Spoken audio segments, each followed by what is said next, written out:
आज हम लोग काइनेमेटिक्स स्टार्ट करेंगे, ठीक है। क्या स्टार्ट करेंगे? काइनेमेटिक्स। ध्यान से देखिएगा, बहुत ज़्यादा इम्पोर्टेंट है।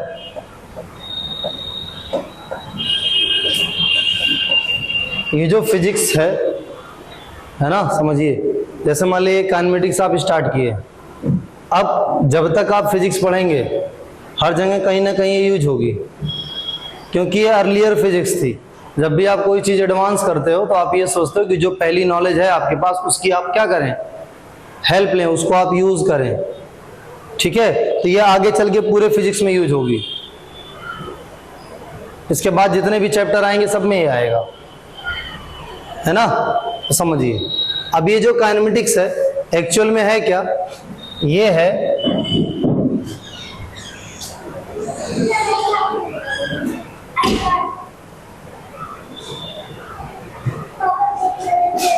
तुमको यहाँ आने के लिए कौन कहा है?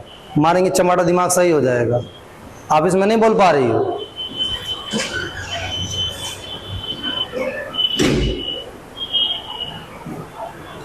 देखिए, ये है आपका, इसमें हम लोग करते क्या है बेटा,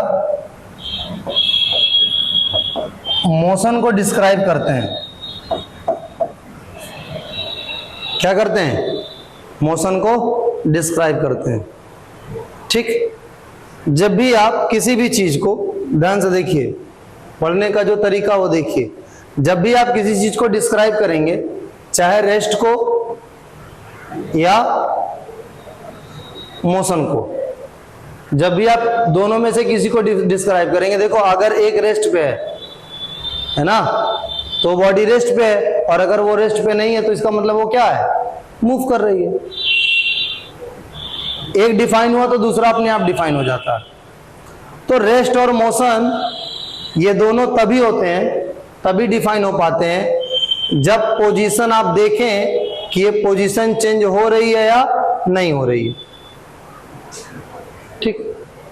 पोजीशन चेंज हो रही है या नहीं हो रही है, इस चीज को देखने के लिए आपके पास पहले जानकारी होनी चाहिए पोजीशन की। पता होना चाहिए पोजीशन कैसे चेंज होती है, कैसे नहीं चेंज होती है, ठीक है।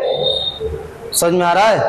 पोजीशन भी आप तब तक नहीं डिफाइन कर सकते जब तक आप ऑब्जर्वर ना डिफाइन करें।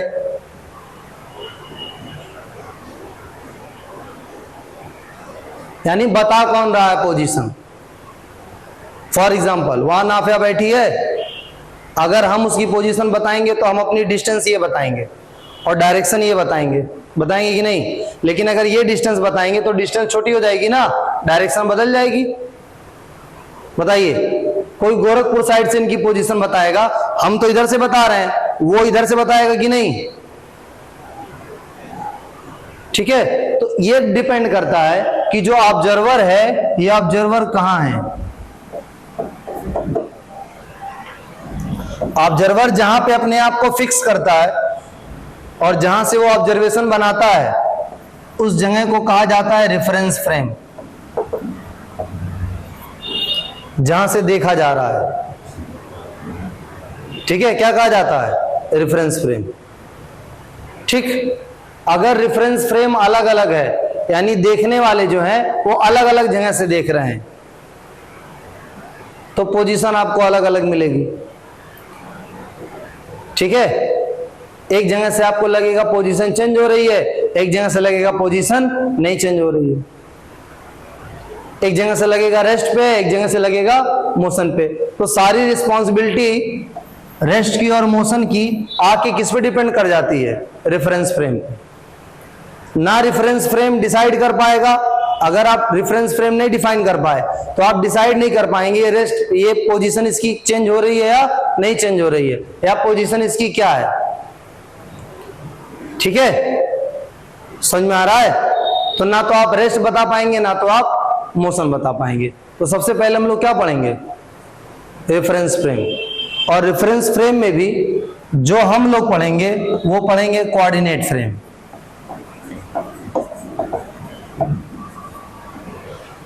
एक्स एक्सिस, वाई एक्सिस और जेड एक्सिस वाला, एक्स एक्सिस, वाई एक्सिस और जेड एक्सिस वाला। अब थोड़ा सा देखते हैं रेफरेंस फ्रेम के बारे में। ध्यान से देखिएगा, ठीक है।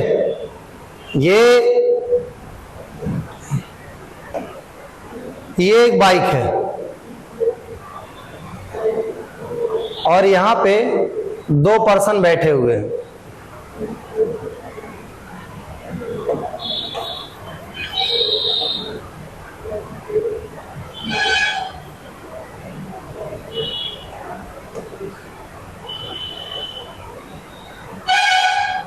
ये 2 पर्सन बैठे हुए हैं, ठीक। और क्या है कि यहां पे एक पर्सन और है,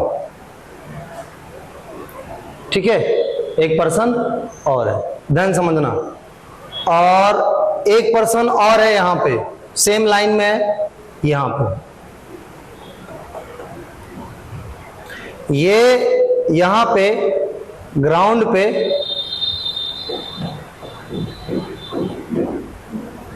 पे खड़ा है, ये वाला जो था, ये वाला ए वाला।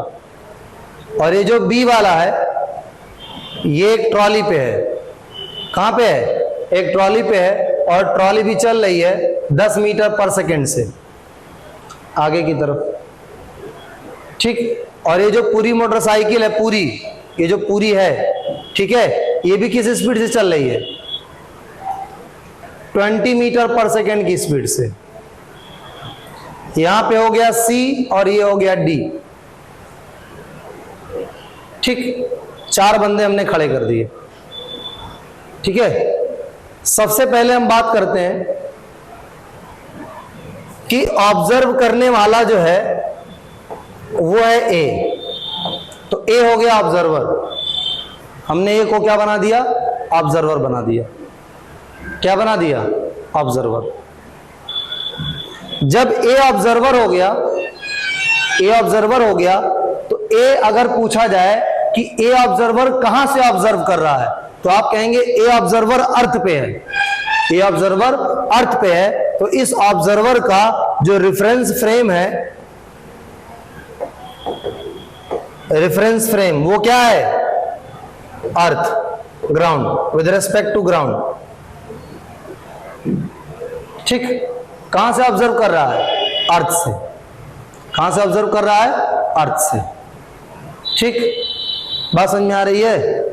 बोलिए, समझ में आ रही कि नहीं? अब अगर आप पूछा जाए कि ये तो पॉइंट ओ पे है, तो आप कहेंगे पॉइंट ओ है पॉइंट ऑफ ऑब्जर्वेशन, यानी जहां जिस पॉइंट से, देखो रेफरेंस फ्रेम में जिस पॉइंट से क्या बनाई जा रही है? ऑब्जर्वेशन बनाई जा रही है ना। जैसे पूरा रूम है, अब हम यहां रहे या नाफिया वहां रहे या आप यहां रहे, ये यहां रहे या वहां रहे, कोई कहीं पे भी हो रहेगा तो इस रूम में ना, तो रेफरेंस फ्रेम सबका रूम है, लेकिन पॉइंट ऑफ ऑब्जर्वेशन सबकी क्या हो सकती है? अलग अलग हो सकती है। हम यहां से बना सकते हैं, कोई वहां से ऑब्जर्व कर सकता है, कोई वहां से ऑब्जर्व कर सकता है, कोई वहां से ऑब्जर्व कर सकता है, और ऑब्जर्वर भी अलग अलग हो सकते हैं। एक ही फ्रेम में ढेर सारे ऑब्जर्वर हो सकते हैं, ठीक है। बात समझ में आ रही है? सारी चीजें अलग अलग दिखाई दे रही हैं, ठीक। अब समझिए, अब ये ऑब्जर्वर सबसे पहले देख रहा है बी को, और बी के बारे में क्या बता रहा है समझिए। जब ये बी को देखेगा तो ऑब्जर्वर के पास वॉच होती है, और वो वॉच देखेगा कि 1 सेकंड में ये ए से 10 मीटर की दूरी पे चला गया। ए से कितने डिस्टेंस पे चला गया? 10 मीटर। फिर 1 सेकंड बाद 10 मीटर, फिर 1 सेकंड बाद 10 मीटर। इसको लगेगा कि हर 1 सेकंड बाद ये मुझसे 10 मीटर दूर जा रहा है। 10 मीटर क्या जा रहा है? दूर जा रहा है ना। तो ये कहेगा कि ये जो ऑब्जेक्ट बी है ये मोशन में है। ऑब्जेक्ट बी क्या है? मोशन में।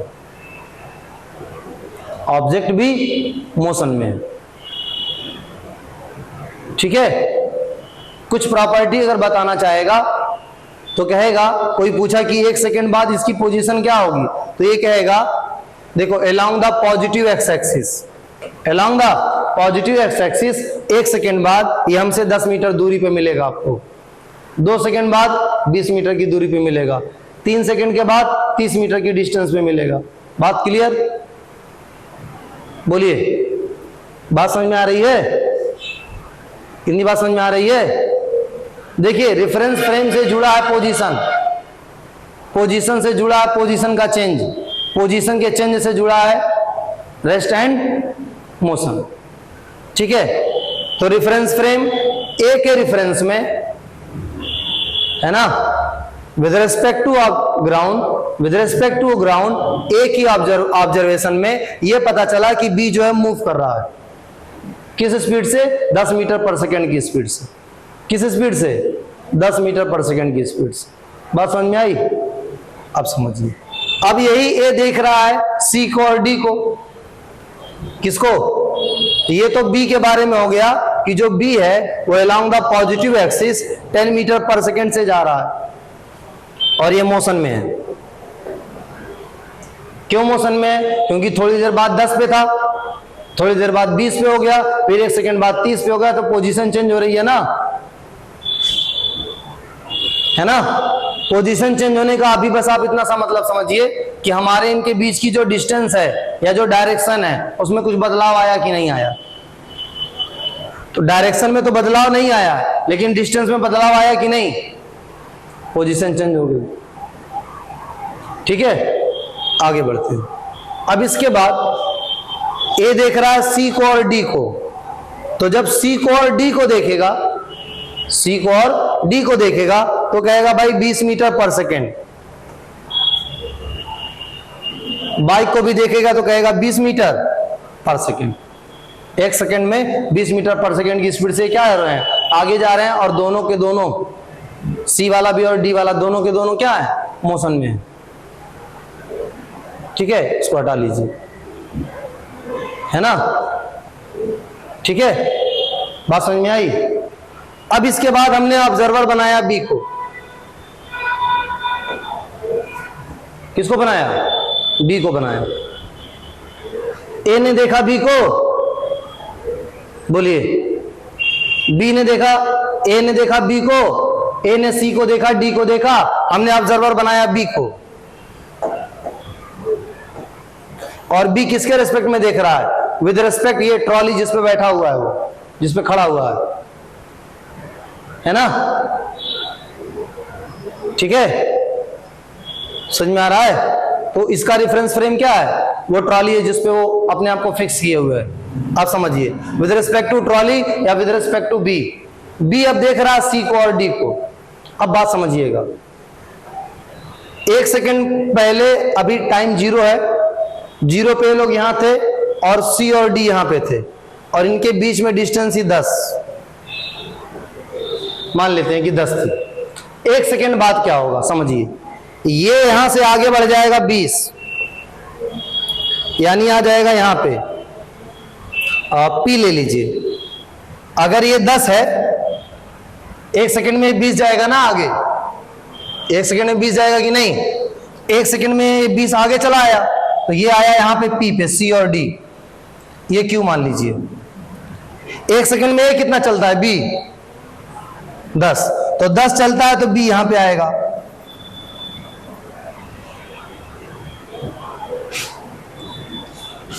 आएगा ना, आएगा कि नहीं। अब बी देखो बता क्या रहा है, बी सी और डी के बारे में बता रहा। बी कहेगा कि देखिए हमारे और सी डी के बीच में, हमारे और सी डी के बीच में 10 मीटर की डिस्टेंस पहले से थी कि नहीं। 1 सेकंड बाद मैं यहां हूं, सी डी यहां है, हम लोगों के बीच की डिस्टेंस है 20 मीटर। इसका मतलब विद रिस्पेक्ट टू मी, मेरे रिस्पेक्ट में सी और डी 1 सेकंड में 10 मीटर पर सेकंड की स्पीड से चल रहे हैं। समझिए, चले हैं 20 की स्पीड से भी, चले तो हैं 20 के स्पीड से, सी और डी किसके स्पीड से चले हैं, लेकिन 20 के स्पीड से वो चल रहे हैं, तो 10 के स्पीड से रेफरेंस फ्रेम भी चल रहा है ना। जो ऑब्जर्व करता है वो अपने आप को हमेशा रेस्ट पे मानता है, हमेशा अपने आप को रेस्ट मान के पोजीशन बताता समझ रहे हैं? तो अपना वाला ये घटा लेगा उसके में से। देखो घट नहीं गया, समझो 10 था पहले, 10 था ना, अगर ये ना मूव किया होता तो 30 पे होते कि नहीं? 1 सेकंड में सी और डी 1 सेकंड में 20 चलते, सी और डी 1 सेकंड में कितना चलते? देखो ये बी आपका और ये सी और डी 10 पे थे, 1 सेकंड में ये चलते 20, तो टोटल डिस्टेंस कितनी हो जाती? 30 हो जाती। लेकिन ये बी भी 10 मीटर आगे चला आया, आगे चला आया तो इसके बीच में डिस्टेंस कितनी बची? 20, जबकि होनी कितनी चाहिए थी? 30, अगर ये रेस्ट पे होता तब। लेकिन बी अपने आप को रेस्ट पे ही मानेगा और क्या कहेगा? कहेगा जो सी डी है विद रिस्पेक्ट टू मी, मेरे रिस्पेक्ट में, सी डी मेरे रिस्पेक्ट में 10 मीटर पर सेकेंड की स्पीड से अलोंग द एक्स एक्सिस जा रहे हैं, along the positive x axis जा रहे हैं। फिर देखो, फिर यहां पे है, ध्यान से देखना, 10 हुआ, 10 ये 10 है, समझो। फिर ये यहां से सी डी यहां से फिर चलेगा 20 और ये यहां से चलाएगा यहां पे। अब कितना हुआ देखो, यहां से यहां तक 20 और यहां से यहां तक 10। इसके पहले इनके बीच में गैप कितना बड़ा था?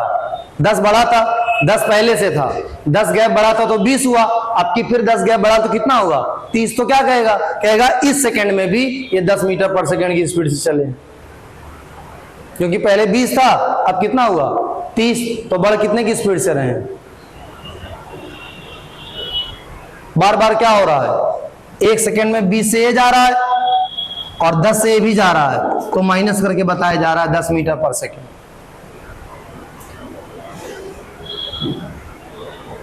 अभी आपको बस इतना ध्यान देना है कि यही सी और डी ए के रिस्पेक्ट में जो ग्राउंड पे है 20 मीटर पर सेकंड की स्पीड से चल रहे हैं, और यही सी और डी बी के रिस्पेक्ट में जो 10 मीटर पर सेकंड से आगे चल रहा है ट्रॉली के रिस्पेक्ट में, ठीक है, ये कितना बता रहा है? 10 मीटर पर सेकंड। यही डी जो 20 मीटर पर सेकंड की स्पीड से चल रहा है, इसको अब अगर सी देखने लगे, कौन देखने लगे? सी ऑब्जर्वर है। अब रेफरेंस फ्रेम क्या हो गया? बाइक। रेफरेंस फ्रेम क्या हो गया? बाइक। रेफरेंस फ्रेम क्या हो गया? बाइक हो गई। अब जब रेफरेंस फ्रेम बाइक हो गई तो बाइक पे सी और डी दोनों बैठे हैं।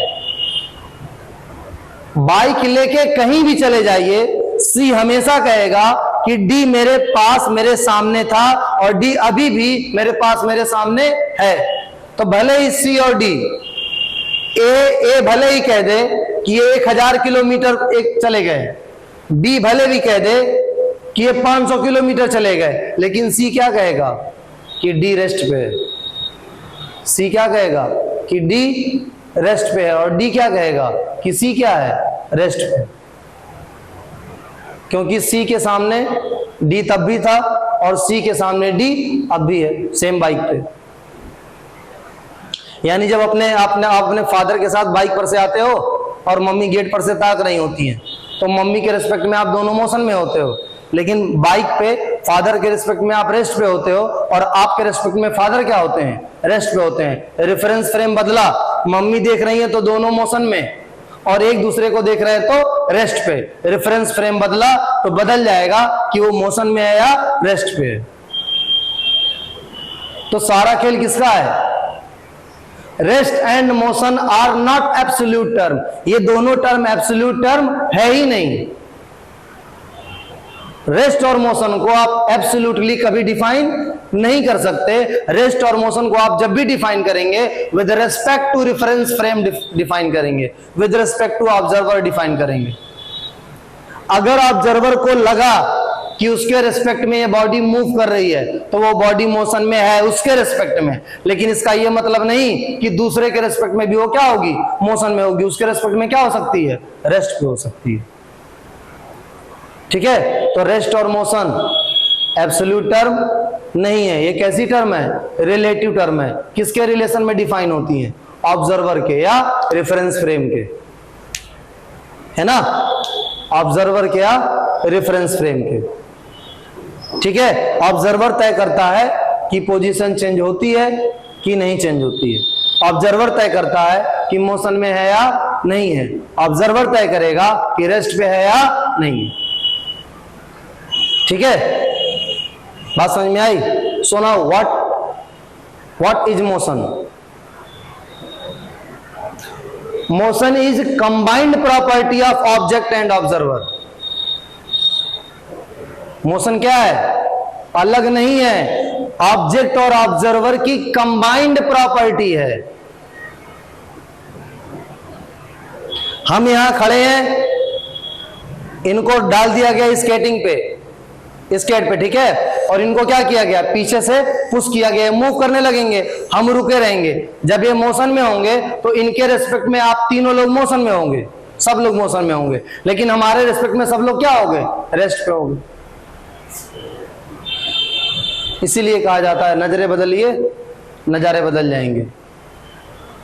ठीक है, यही तो है। आप अपना नजरिया बदलिए, नजारे बदल जाएंगे। इसका मतलब यही है, with respect to observer an object can be, with respect to different observer a particular object can be rest और इन मोशन। ये सारी चीजें किस पे डिपेंड करती है? उस ऑब्जर्वर पे डिपेंड करती है। समझ में आ रहा है? आप जैसे हैं आप वैसे हैं, किसी के लिए आप अच्छे हैं आप बुरे हैं, इसमें आपका कोई रोल। हो सकता हो आप बुरे हो उसके बाद भी उसके लिए अच्छे हो।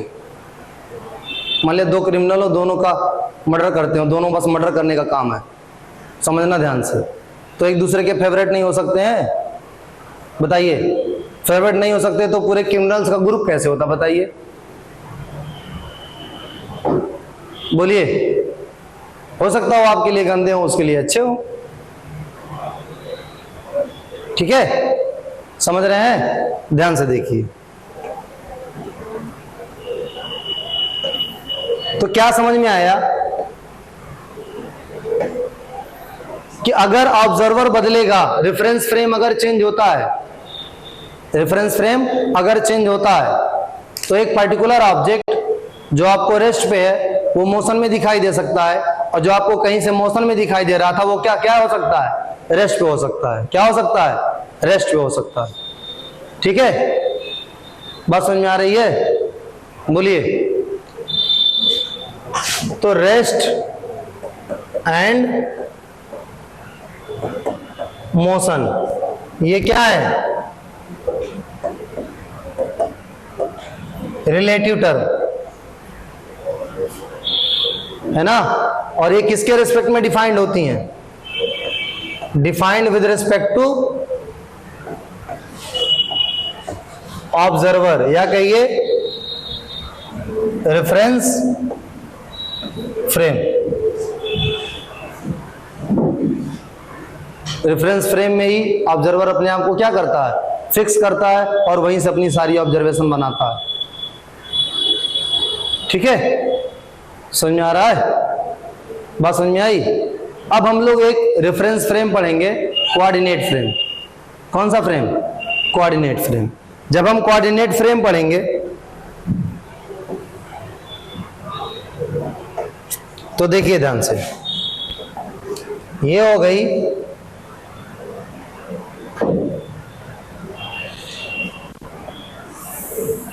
दूसरी एक्सिस, ये हो गई तीसरी एक्सिस। ठीक, एक का नाम रखा जेड एक्सिस, ये हो गई एक्स एक्सिस, और ये हो गई वाई एक्सिस। ठीक है, ध्यान से देखिएगा एक एक बात। ये वो जगह है जिसको हम ऑरिजिन कहते हैं। क्या बोलते हैं? ऑरिजिन। और ये वही जगह है जहां पे ऑब्जर्वर अपने आप को फिक्स करता है, चाय पानी लेके वहीं बैठा रहता है, हाथ में वॉच रहती है, और वहीं से वो सारी चीजें क्या करता है? ऑब्जर्व करता है। ठीक है, बात समझ में आ रही है? अब समझिए। अब हमने क्या किया, ये एक पार्ट बना लिया,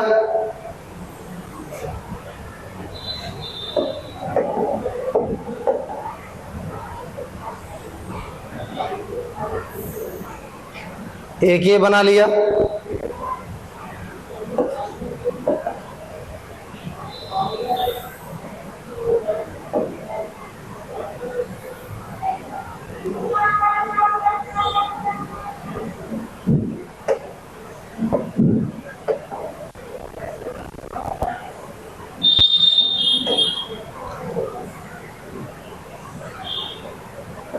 और एक हो गया ये, ठीक है। अब ध्यान से देखिए,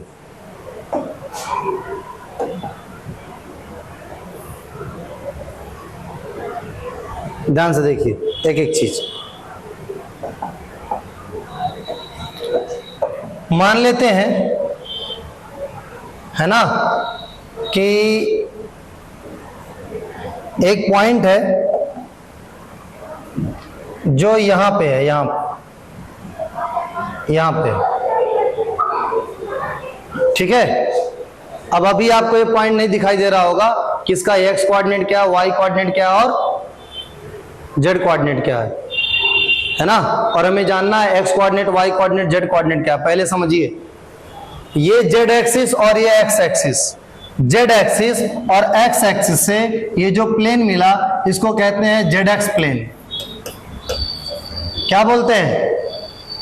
जेड एक्स प्लेन या एक्स जेड प्लेन, ठीक। ये देखिए, ये जो प्लेन हुआ ये हुआ वाई जेड प्लेन। क्या हुआ? Y Z plane. ये जो प्लेन हुआ, ये प्लेन हुआ एक्स वाई प्लेन। क्या हो गया? X Y plane. Clear? Y Z plane, X Z plane और ये एक्स वाई प्लेन, ठीक है। अब ध्यान से देखिएगा, एक एक चीज देखिए। अब हमने क्या किया कि यहां से एक लाइन बनाई, यहां पे, है ना, एक बनाई यहां पे, एक बनाई यहां पे।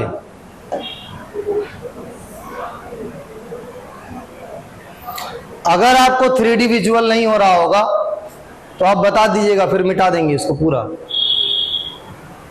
पता चला इसका कि ये पॉइंट बीच में कहां पे किस लाइन जा रही है? समझिए, एक पॉइंट ऐसे है बीच में, एक गई यहां, गई, एक आई यहां, ठीक, और एक आई यहां, एक तुम्हारी यहां और एक यहां और एक यहां, ठीक है। इस तरीके से इस ऑब्जेक्ट की पोजीशन को डिफाइन करने के लिए 3 कोऑर्डिनेट्स मिले। कितने मिले? 3 कोऑर्डिनेट्स, ठीक। समझ में आ रहा है?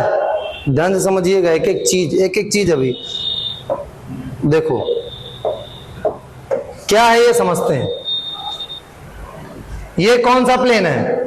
एक्स जेड प्लेन है ना। यहां से जो लाइन ऐसे निकल रही है ये इसकी तरफ है कि नहीं? वाई की तरफ। ये बोलिए, है ना। तो ये जो कोऑर्डिनेट होगा ये वाई कोऑर्डिनेट होगा। कौन सा कोऑर्डिनेट? Y coordinate. ऐसे याद करिए, एक्स और जेड है, वाई इसमें नहीं है, वाई नहीं है ना। तो एक्स जेड से जो परपेंडिकुलर डिस्टेंस होगी वो कौन सा कोऑर्डिनेट होगा? Y coordinate. एक्स जेड, उसमें वाई नहीं रहेगा, तो वहां से जो परपेंडिकुलर डिस्टेंस होगी वो क्या होगा? परपेंडिकुलर डिस्टेंस का मतलब समझो, जैसे पॉइंट है और ये दीवार है, तो यहां से परपेंडिकुलर डिस्टेंस होगी कि नहीं? होगी ना। यहां से परपेंडिकुलर डिस्टेंस होगी कि नहीं? यहां से भी होगी कि नहीं? तो एक्स जेड से परपेंडिकुलर डिस्टेंस क्या हो गया? वाई कोऑर्डिनेट हो गया। अब आगे बढ़ते हैं। इसके बाद ये वाला देखिए, वाई और जेड, ये वाली जो लाइन है आपकी, ये वाली यहां से जो आ रही है, क्या ये एक्स एक्सिस की तरफ जा रही है? बोलिए, जा रही है कि नहीं? ये बताइए, जा रही है ना। अगर जा रही है तो ये हो गया एक्स कोऑर्डिनेट। कौन सा कोऑर्डिनेट? एक्स कोऑर्डिनेट, ठीक है। इसको कम मत समझना, 3D में ये बनाना ही अपने आप में बहुत बड़ी बात है। जब हम ये पॉइंट बनाए रहे होंगे तो आपको कुछ नहीं दिखाई दिया होगा कि आगे क्या हो रहा है, कहाँ x कोऑर्डिनेट आएगा, कहाँ y, कहाँ z, दिख रहा था, ठीक ना। ये देखिए ध्यान से, ये है आपका XY प्लेन, XY प्लेन जिसको आज तक बनाते हैं 10th में, हमेशा x axis y axis draw करते हैं ना, यही है वो वाला प्लेन। तो समझिए ये हो गया आपका z कोऑर्डिनेट, क्योंकि ये जो हाइट है आपको दिखाई दे रहा है अलोंग द z एक्सिस, हो गया। तो अब मैथमेटिकली ये जो पॉइंट P था,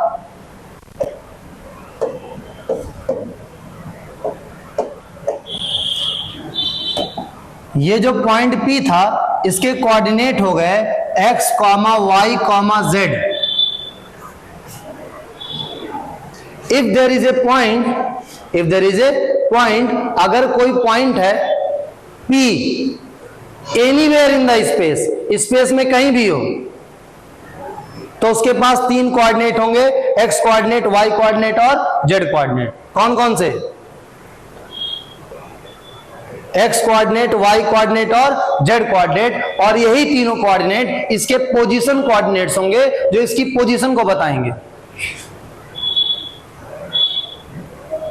ठीक है। ये पोजीशन जो बता रहे हैं वो क्या बता रहे हैं, कह रहे हैं कि ये जो पहला वाला नंबर है अगर यहां 1 हो, है ना, तो पहला वाला जो नंबर है 1 यानी x वाला, ये बता रहा है कि YZ जो प्लेन है, YZ प्लेन, वहां से 1 मीटर की डिस्टेंस से बाहर आ जाइए, बाहर 1 मीटर की डिस्टेंस से। ये क्या कह रहा है कि x और z से 2 मीटर की डिस्टेंस से बाहर आ जाइए, x और z से 2 मीटर की डिस्टेंस पे बाहर आ जाइए। ये क्या बता रहा है कि x और y से 3 यूनिट की डिस्टेंस से बाहर आ जाइए।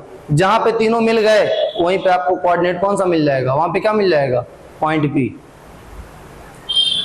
क्लास 9-10 में भी आप ऐसे करते थे, मान लिया 2,3 ड्रॉ करना है तो 2 से ऐसे ले जाते थे, 3 से ऐसे ले आते थे, जहां मिल जाता था वहां क्या हो जाता था, 2,3। अब तीनों कोऑर्डिनेट ऐसे ले आएंगे, जहां मिल जाएगा वहां क्या हो जाएगा, x, y, z। तो ये पोजीशन कोऑर्डिनेट्स है in the term of coordinate. तो रेफरेंस फ्रेम इस तरीके से मैथमेटिकली एक पॉइंट की पोजीशन बताता है।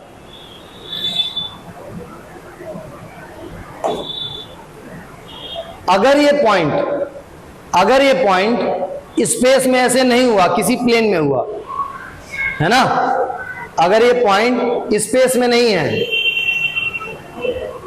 कहां पे है, किसी प्लेन में है। अब अगर ये किसी प्लेन में है, अगर ये किसी प्लेन में है तो किस प्लेन में है, तो आप कहोगे या तो ये XY प्लेन में होगा, या तो ये YZ प्लेन में होगा, या तो ये XZ प्लेन में होगा, और कहीं पे नहीं होगा। चलिए देखिए, पॉइंट ऊपर है, हमें इसको लाना YZ प्लेन में, यानी यहां पे आप जब ले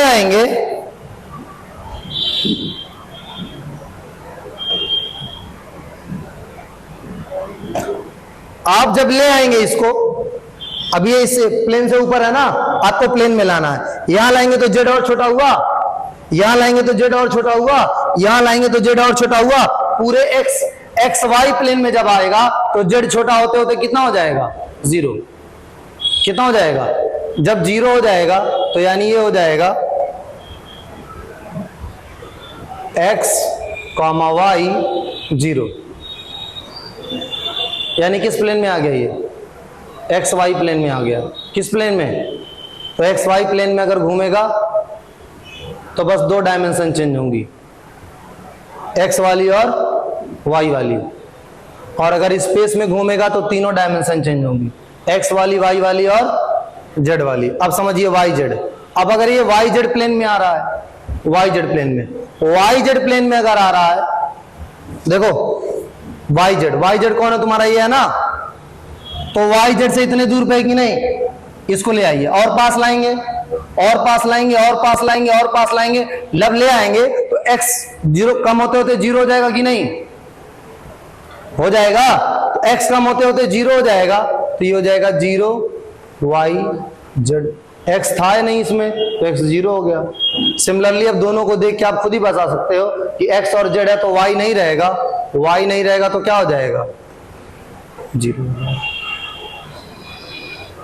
y नहीं रहेगा तो क्या हो जाएगा 0 हो जाएगा। बात समझ में आई?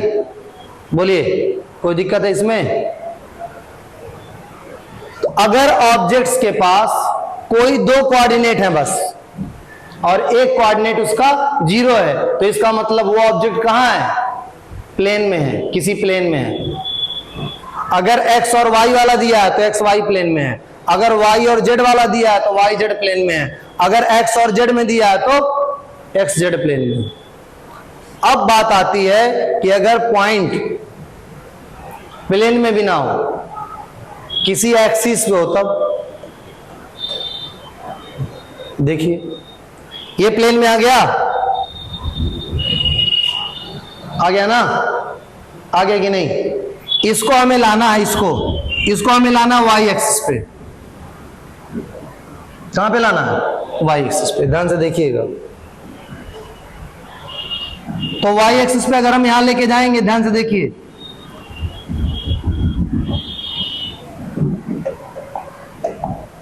अगर हम इसको यहां लाएं, x कोऑर्डिनेट छोटा हुआ,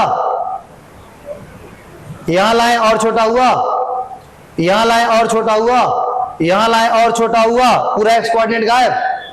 बताइए, और अब नीचे ले आ रहे हैं, और नीचे ले आए तो z कम हुआ, और नीचे लाए z कम हुआ, और नीचे लाए z कम हुआ, पूरे y एक्सिस पे लेते आए। अब z भी क्या हो गया, खत्म, x भी गायब और y भी गायब, दोनों 0 हो गए ना। यानी अगर ये x एक्सिस पे होगा तो बस x वाला होगा और y और z खत्म।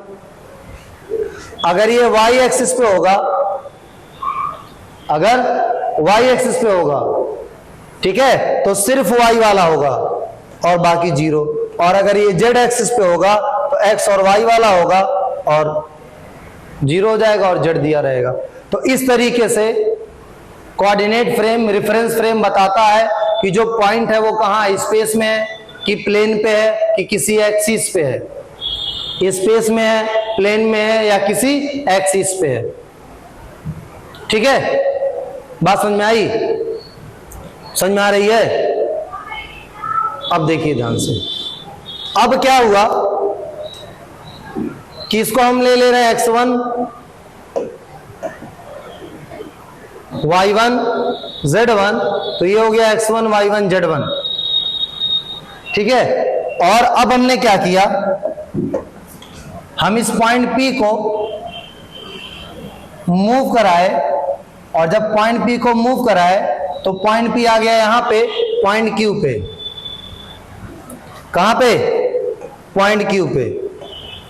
ठीक है, ठीक,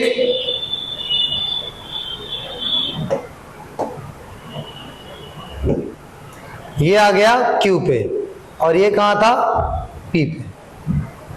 अब ध्यान से देखिए, जब ये यहां पे आ गया तब फिर आप देखेंगे, जब ये यहां पे आ गया तब आप देखेंगे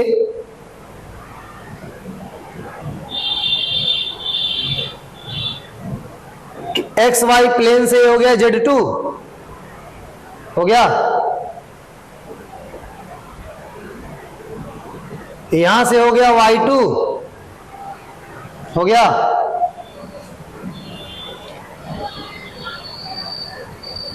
यहां से हो गया x2। बोलिए, क्या ये इसका Z1 कोऑर्डिनेट है? इसकी हाइट बड़ी है, बड़ी है कि नहीं? बड़ी है, तो Z कोऑर्डिनेट इसका चेंज हुआ, एक कोऑर्डिनेट चेंज हुआ, एक कोऑर्डिनेट चेंज हुआ कि नहीं? क्या इसका x कोऑर्डिनेट था, अब इसका x कोऑर्डिनेट ये हो गया है, x कोऑर्डिनेट चेंज हुआ कि नहीं? चेंज हुआ। क्या y कोऑर्डिनेट इतना बड़ा था? y कोऑर्डिनेट इतना हो गया है, y कोऑर्डिनेट चेंज हुआ कि नहीं? In this case of motion all the 3 position coordinates of an object change. इस टाइप के मोशन में P का Q से जाना हमें इस तरीके से दिखाई दे रहा है कि इसके तीनों के तीनों, ऑल द 3 पोजीशन कोऑर्डिनेट्स, तीनों के तीनों पोजीशन कोऑर्डिनेट्स क्या हो गए, चेंज हो गए। तो जब तीनों पोजीशन कोऑर्डिनेट चेंज हो गए तो हम कहेंगे कि ऑब्जेक्ट 3 डायमेंशनली मूव कर रहा है। ऑब्जेक्ट क्या कर रहा है, 3 डायमेंशनली मूव कर रहा है। इसका जो मोशन है वो 3 डायमेंशनल मोशन है। आप ये क्यों कहे कि मोशन है, आप इसलिए कहे मोशन है, आप इसलिए कहे मोशन है क्योंकि पोजीशन कोऑर्डिनेट चेंज हुआ। पोजीशन कोऑर्डिनेट चेंज हुआ तो क्या हो गया, मोशन हो गया। कितना पोजीशन कोऑर्डिनेट चेंज हो जाए कि मोशन में हो जाए, कोई एक चेंज हो जाए, कम से कम कोई एक चेंज हो जाए तो भी वो क्या हो जाएगा, मोशन में हो जाएगा। अब ये 3 डायमेंशनल वाला समझ में आया, अब समझिए।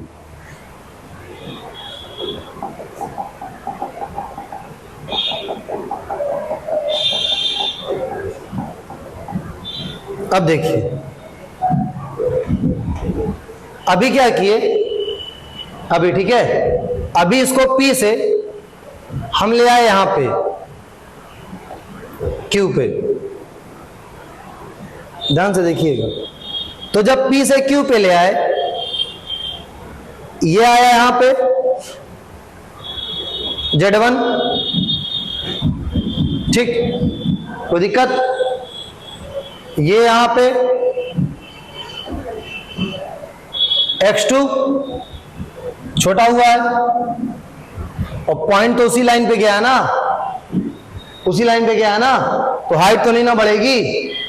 अगर हमने ये लिया, पॉइंट यहां पे है तो भी हाइट उतनी है, पॉइंट यहां पे तो भी हाइट उतनी है, पॉइंट यहां पे तो भी हाइट उतनी है, ठीक। तो Z नहीं चेंज हुआ है। अब देखिए ये वाला, चूंकि उसी लाइन पे था इसलिए ये वाला कोऑर्डिनेट भी चेंज नहीं हुआ, ठीक है। कौन सा, ये आपका Y वाला। आपको आंख से तो दिखाई दे रहा है कि पार्टिकल स्ट्रेट लाइन पे गया, दिखाई दे रहा है ना। मैथमेटिकली कैसे बताएंगे, आप कहेंगे कि जब हम देख रहे हैं कि जब P से ऑब्जेक्ट Q पे गया है, P से ऑब्जेक्ट जब Q पे गया है तो P से Q में जाने पे ना तो इसका Z कोऑर्डिनेट चेंज हुआ, ना तो इसका Y कोऑर्डिनेट चेंज हुआ, सिर्फ और सिर्फ इसका कौन सा कोऑर्डिनेट चेंज हुआ, एक कोऑर्डिनेट, वो भी X कोऑर्डिनेट चेंज हुआ, सिर्फ X कोऑर्डिनेट चेंज हुआ। इसलिए मोशन जो होगा वो अलोंग द X एक्सिस होगा, यानी स्ट्रेट लाइन में होगा। X एक्सिस स्ट्रेट लाइन ही हुई, ठीक है। तो जब 1 डायमेंशनल मोशन होता है तो 1 आउट ऑफ 3 पोजीशन कोऑर्डिनेट है ना, यानी 3 पोजीशन कोऑर्डिनेट में से एक पोजीशन कोऑर्डिनेट क्या होता है, चेंज होता है। 3 में से एक चेंज होता है तो वो 1 डायमेंशनल मोशन होता है। अब आप कहोगे Y चेंज करके दिखाओ, लो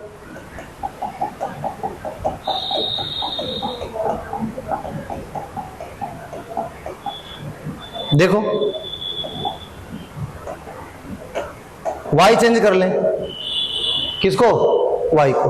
इसको ऐसे मूव करा के यहां लेते आए, उसी लाइन पे ला रहे हैं ना। जब उसी लाइन पे ले आ रहे हैं तो अब बताओ, जब Q तुम्हारा यहां आ गया तो Y ये छोटा नहीं हो गया,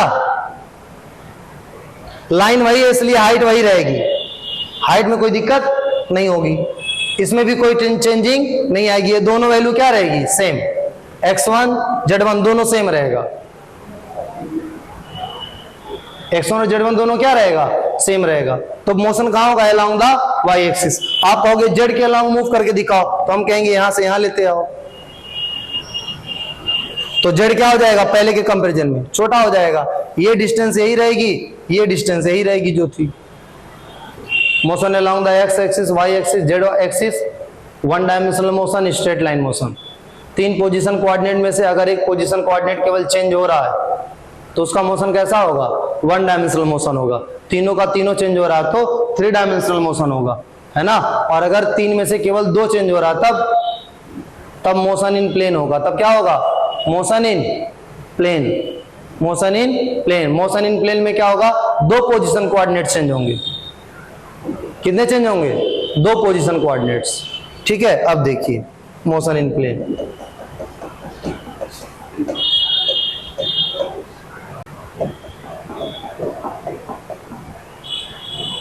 चलिए देखिए मोशन इन प्लेन देखते हैं, है ना, ध्यान से देखना। हमने क्या किया, देखो ध्यान से, हमने क्या किया, इस पॉइंट पी को देखो, पॉइंट पी को हम उठा के यहां ले आए, मूव कराए, ऐसे मूव कराए ऐसे, और इसमें लेते आए, इसमें क्यू पे,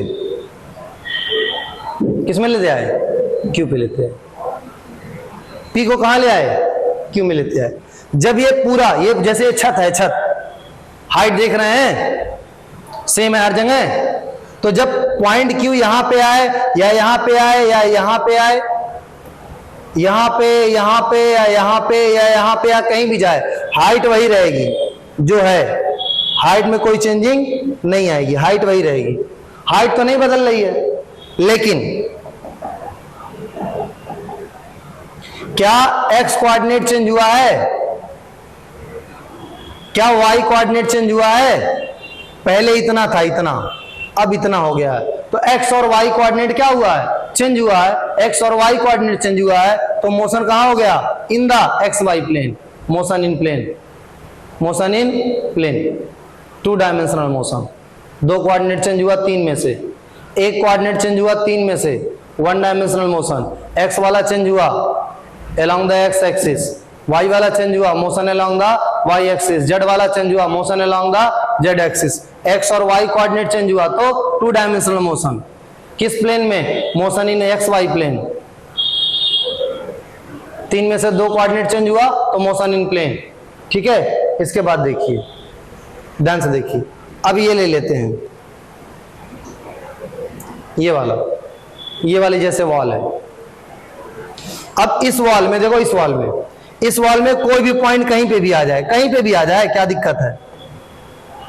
पी को यहां से लेके आइए, आप यहां रख लीजिए, क्या बदलेगी, देखिए हाइट बदल गई, ये वाई कोऑर्डिनेट बदल गया कि नहीं, ये वाई कोऑर्डिनेट बदल गया कि नहीं, क्या नहीं बदला, ये जो एक्स था वो एक्स ऐसे ही रहेगा। ये कौन सा प्लेन है, ये प्लेन है वाई जेड प्लेन। कौन सा प्लेन, तो वाई जेड प्लेन के जब आप पैरेलल में चलेंगे तो वाई और जेड तो बदल जाएगा, है ना, लेकिन एक्स वाले में कोई बदलाव नहीं आएगा, एक्स में कोई बदलाव नहीं आएगा।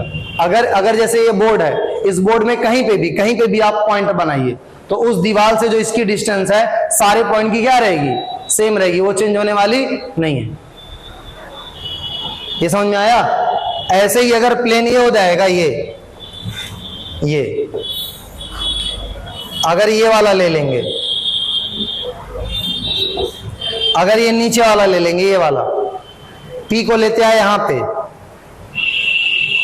इस प्लेन में, ये तो ऊपर वाला हो ही गया ना।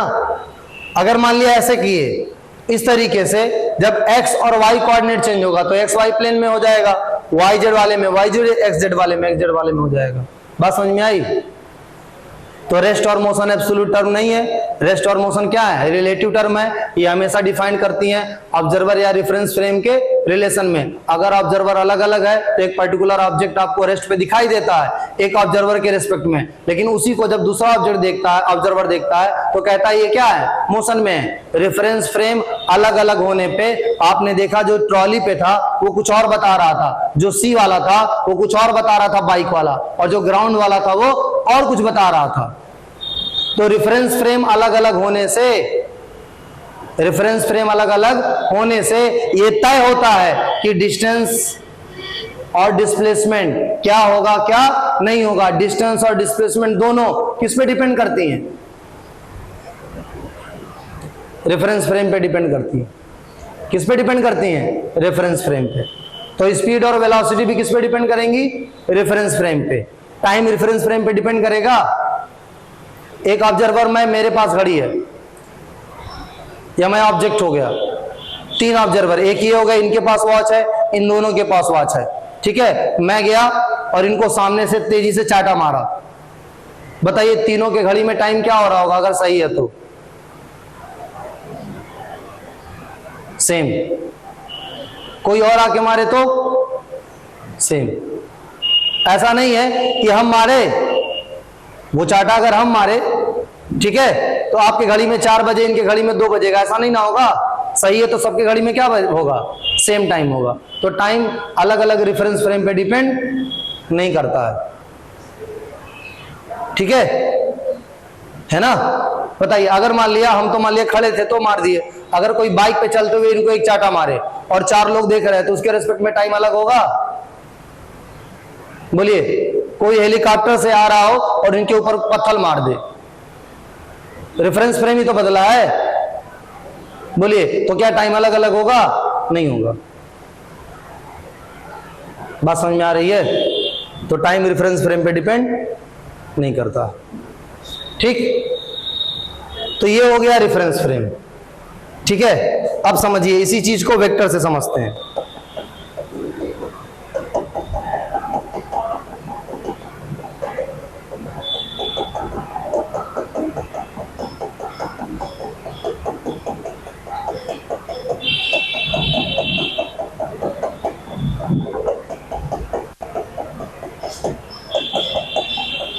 देखो वेक्टर क्या कहेगा, वेक्टर कहेगा,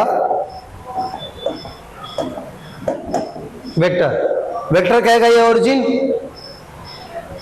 और ये पॉइंट P, एक पोजीशन वेक्टर हो गया OP। पोजीशन वेक्टर हमेशा कहां से ड्रॉ होता है? O से, ओरिजिन से, और कहां तक?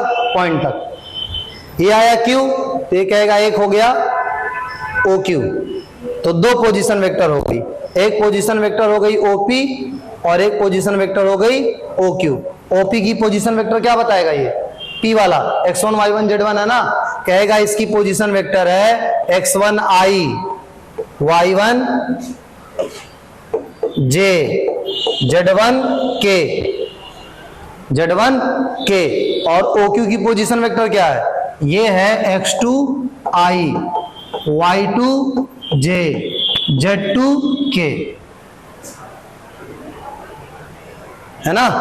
ये हो गई position in term of vector, ये हो गई position in term of coordinate. ऐसे ही अगर आप कहना चाहें तो आप कहेंगे कि अगर ऑब्जर्वर हमारा O पे है तो ये कहेगा कि जो पॉइंट P है, जो पॉइंट P है वो R1 डिस्टेंस पे है इस डायरेक्शन में, और जो पॉइंट Q है वो R2 डिस्टेंस पे है इस डायरेक्शन में। तो डिस्टेंस और डायरेक्शन अलग अलग है कि नहीं? तो इसका मतलब पहले पोजीशन कुछ और थी, अब पोजीशन कुछ और हो गई है। पोजीशन क्या हो गई? चेंज हो गई। पोजीशन चेंज हो गई तो इस ऑब्जर्वर के रिस्पेक्ट में ये P से Q तक जो ऑब्जेक्ट जा रहा है वो ऑब्जेक्ट क्या होगा? मोशन में होगा। क्या होगा? मोशन में होगा, ठीक है। क्या होगा? वो मोशन में होगा।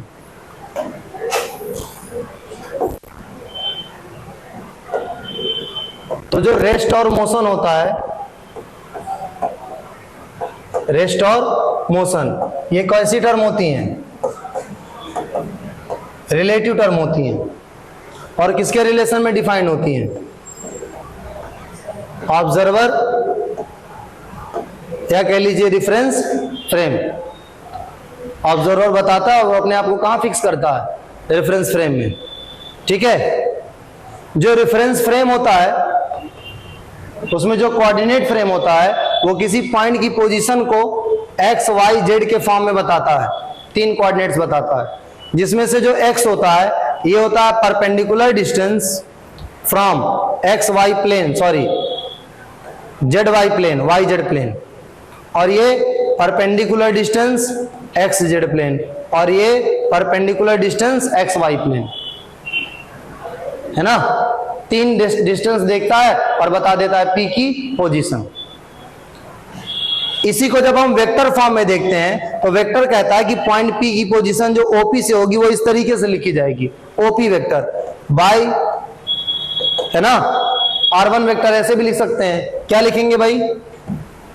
x1 i y1 j और z1 के, x कोऑर्डिनेट के साथ i, y कोऑर्डिनेट के साथ j और z कोऑर्डिनेट के साथ k लगा देंगे, वेक्टर आ जाएगा।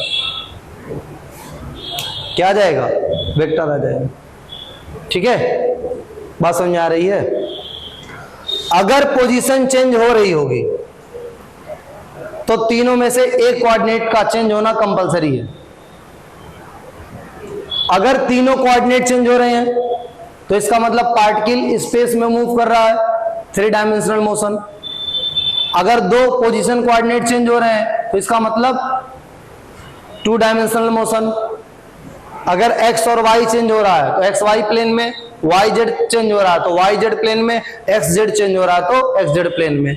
और अगर बस कोई एक कोऑर्डिनेट चेंज हो रहा है, कोई एक कोऑर्डिनेट, चाहे x चाहे y चाहे z, तो इसका मतलब मोशन अलोंग